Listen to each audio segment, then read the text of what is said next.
എന്റെ കാര്യത്തിൽ ഒരിക്കലും എനിക്ക് ഉറപ്പ് തരാൻ പറ്റൂല.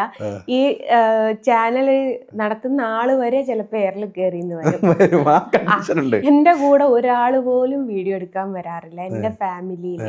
അരുൺ അല്ലാതെ വേറൊരാളും വരാറില്ല. പാപ്പയും ഉമ്മയും വരെ ഞാൻ എടുക്കാറുണ്ട്. ഇപ്പൊ അവരെ പോലും ഞാൻ സ്ക്രീനിൽ കൊണ്ടുവരാറില്ല. അപ്പം ഞാൻ അവിടെ ജനിച്ചു, ഒരു മുസ്ലിം മതസ്ഥയാണ് ആയിട്ടായിരുന്നു. നല്ല ഓർത്തഡോക്സ്, പക്ക ഓർത്തഡോക്സ് ഫാമിലി ആയിരുന്നു. പക്ക ഓർത്തഡോക്സ് ഫാമിലി. അതിനെക്കാട്ടിലും അപ്പുറം 5 വക്ത് നിസ്കാരവും കൃത്യമായ നോമ്പ് നോറ്റ് എന്താ പറയാ, ഞങ്ങളുടെയൊക്കെ അവിടെ സ്കൂൾ വിദ്യാഭ്യാസത്തെക്കാട്ടിലും, ഞാൻ താമരശ്ശേരി പൂനൂര് എന്ന് പറയുന്ന ഒരു സ്ഥലത്താണ്, ഏകദേശം കുട്ടി മലപ്പുറം എന്ന് തന്നെ പറയാം. അപ്പൊ അവിടെ ജനിച്ച് വളർന്ന ഒരാളാണ്. ഞങ്ങൾക്കാന്ന് വെച്ചാല് ഏറ്റവും ഫോക്കസ് ചെയ്യുന്നത് മദ്രസ വിദ്യാഭ്യാസമായിരുന്നു ആ കാലത്ത്.